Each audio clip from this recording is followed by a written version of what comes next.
नमस्ते मित्रों, जय हिंद। आपका दोस्त, आपका साथी संतोष रेणु यादव। मेरा प्रणाम स्वीकार कीजिएगा। और अभी मैं कहीं जा नहीं पा रहा हूँ, कहीं निकल नहीं पा रहा हूँ। मैं अभी मैंने एक वीडियो देखा जिसमें कुछ लोग भोजपुरी सुपरस्टार रवि किशन भैया को लेकर के बहुत कुछ इंडस्ट्री के लोग ही जो इंडस्ट्री से जुड़े हुए हैं वो टारगेट कर रहे थे उनको। मैंने वो वीडियो भी देखा जिसमें रवि किशन भैया के जो जुबान से जो निकला है शब्द, मैंने वो वीडियो भी देखा। एक्चुअली मुझे बहुत ज़्यादा ये ऐसा नहीं लगा कि कोई बहुत बड़ी तूल देने वाली बात है। हाँ, यदि पॉलिटिकल पार्टी के लोग करते हैं तब भाई उनकी राजनीति है। जो उनके विरोधी लोग हैं या कोई राजनीतिक लोग करते हैं विरोध, तो बात की बात है। लेकिन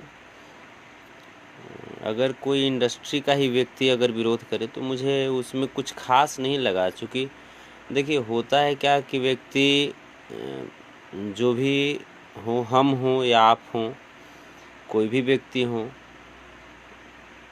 जब किसी कार्य में व्यस्त होते हैं व्यक्ति,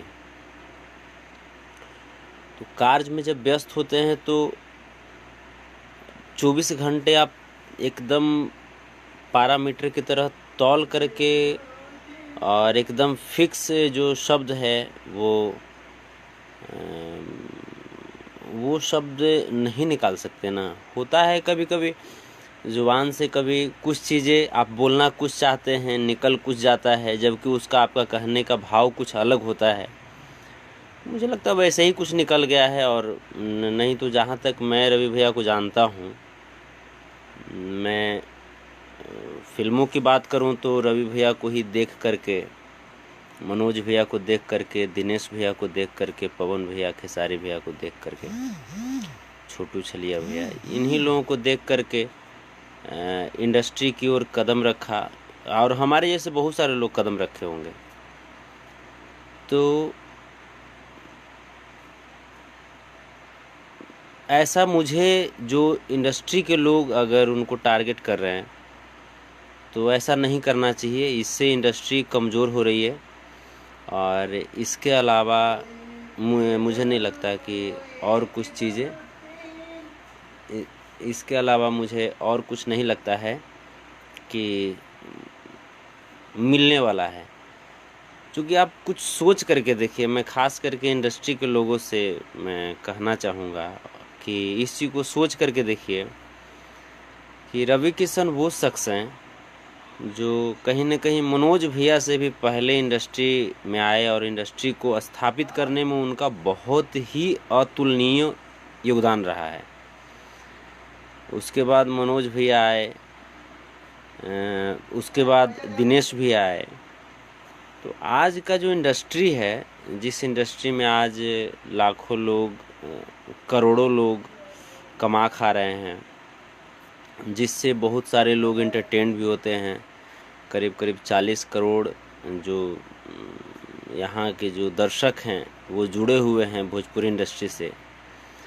तो कहीं ना कहीं जो आज का जो दौर है, जो आज की जो इंडस्ट्री है, जिसमें आज पवन भैया हैं, खेसारी भैया हैं, रितेश जी हैं, प्रमोद जी हैं या कल्लू जी हैं, जितने भी लोग हैं, तो उस इंडस्ट्री को बहुत हद तक स्थापित करने में योगदान रवि किशन भैया, मनोज भैया, दिनेश भैया, कुणाल सिंह जी। और मैं तो कहता हूँ कि रवि किशन भैया, हमें लगता है कि हिंदुस्तान के अकेले वो ऐसे आर्टिस्ट होंगे, एक्टर होंगे जो इतने भाषाओं में काम किए। भोजपुरी से लेकर के, भोजपुरी ले लीजिए आप, हिंदी ले लीजिए, कन्नड़ ले लीजिए, तेलुगु ले लीजिए, गुजराती ले लीजिए, तो बहुत सारी जैसे वर्सेटिलिटी उनके अंदर जो रहा, चाहे तो वो लैंग्वेज को लेकर के, कैरेक्टर को लेकर के, और बहुत कुछ दिया उन्होंने। पूरी जीवन उन्होंने अपनी पूरी जीवन को लगा दिया फिल्मों के लिए और ऑडियंस के लिए।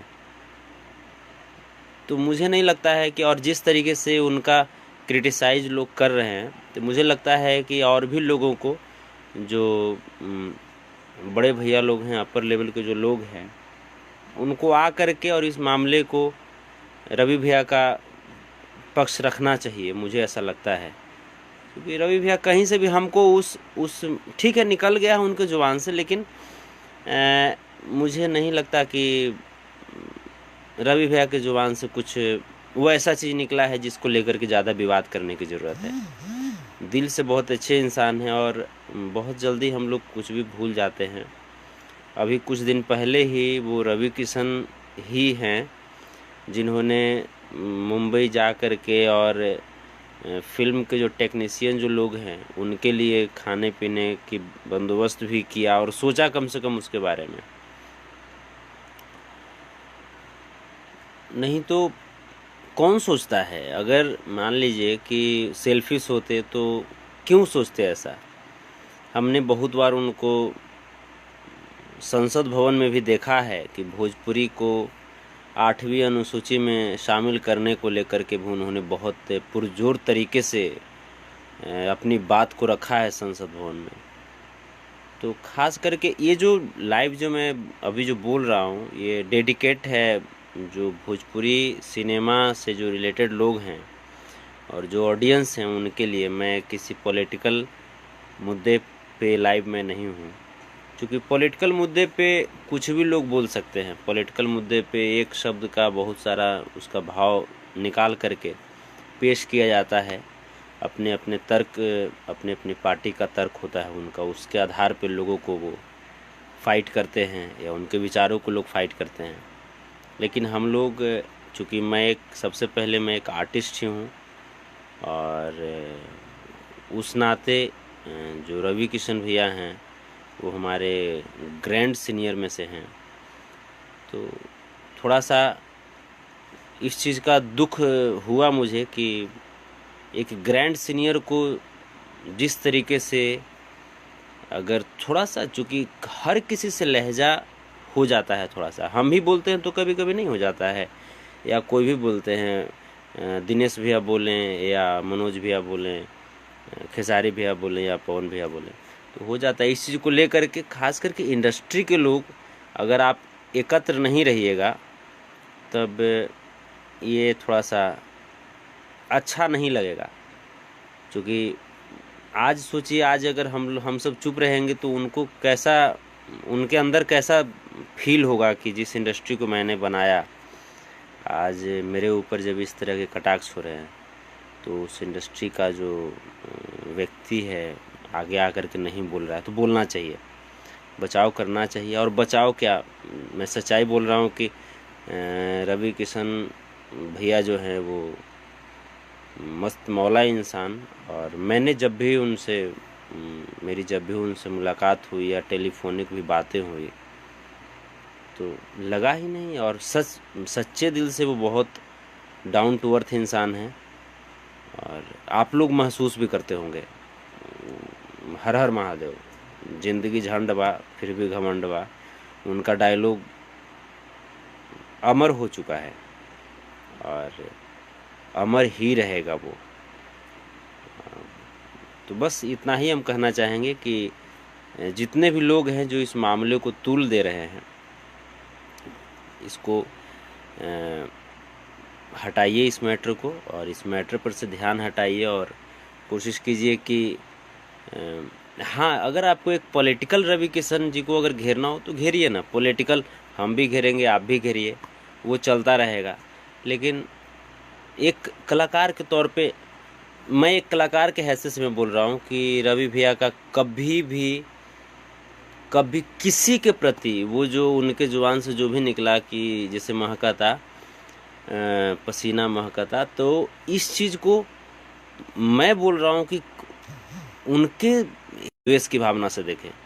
तो वो रवि किशन वो महादेव का पुजारी और रियल में वो महादेव के आराध्य भक्त हैं वो, और उन्हीं के जैसे भोले भाले हैं। तो मैं बस यही कहूँगा कि आप सब रवि भैया को टारगेट करना बंद कर दीजिए, खास करके इस मुद्दे पे। चलिए, बहुत बहुत धन्यवाद। एक सेकेंड।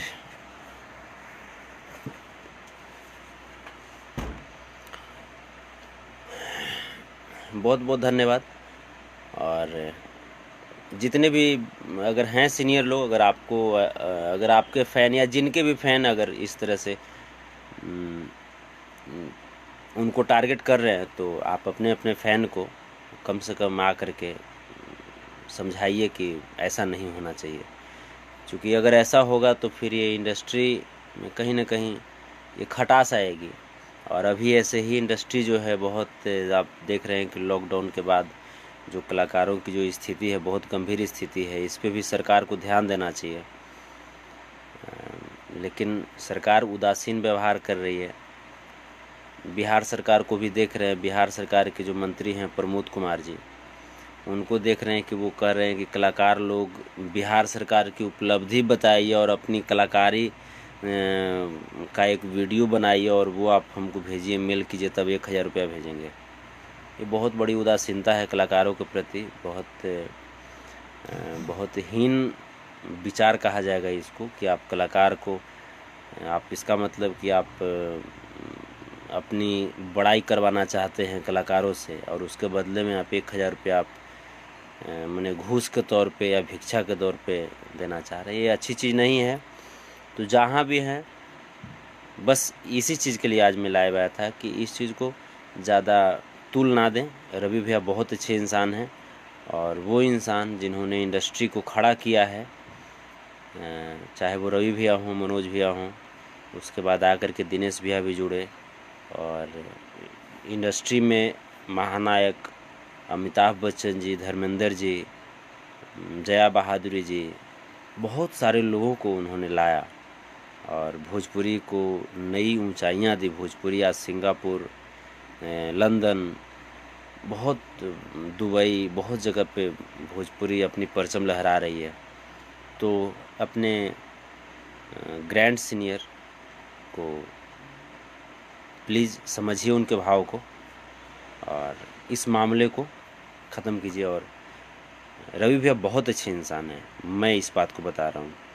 और ख़ास करके मेरे जो भी दोस्त हैं वो इस लाइव के माध्यम से अगर सुन रहे हैं, तो उनसे मैं हाथ जोड़ करके यही बोलूँगा कि यदि आप नज़दीक से रवि भैया को नहीं जानते हैं, तो मैं बता रहा हूँ, आप हम पे विश्वास कीजिए। रवि भैया बहुत ही अच्छे इंसान हैं, बहुत ही अच्छे इंसान हैं। उनकी तारीफ़ हम क्या कर सकते हैं, मेरी क्या कैपेसिटी कि मैं उनकी तारीफ़ करूं। मैं कलाकारी की मैं कायल हूं। बहुत अच्छे इंसान हैं। कलाकार तो खैर आप सब देख ही रहे हैं, इंटरनली वो बहुत अच्छे इंसान हैं। लव यू रवि भैया। मैं आपको बहुत प्यार करता हूं और मैं बहुत रिस्पेक्ट करता हूं, और आप चिंता ना करें। और हमारा इंडस्ट्री एक है और एक रहेगा। आपने जो दिया है इंडस्ट्री को, इसके लिए कोटि कोटि नमन है आपको मनोज भैया को, दिनेश भैया को। चूँकि सबसे पहले प्लिंथ लेवल आप ही लोग हैं उस वक्त। और मैं सीनियर में जाऊं तो कुणाल सिंह चचा हैं, विजय खरे चचा हैं, तो हैं गोपाल राय जी हैं, अनूप अरोड़ा जी हैं। तो बस इतना ही कहूँगा कि टारगेट करना बंद कर दीजिए उनको और इस मुद्दे को ख़त्म कीजिए। लव यू आप सबको। जय हिंद, जय भारत। आपका संतोष रेणु यादव। नमस्ते।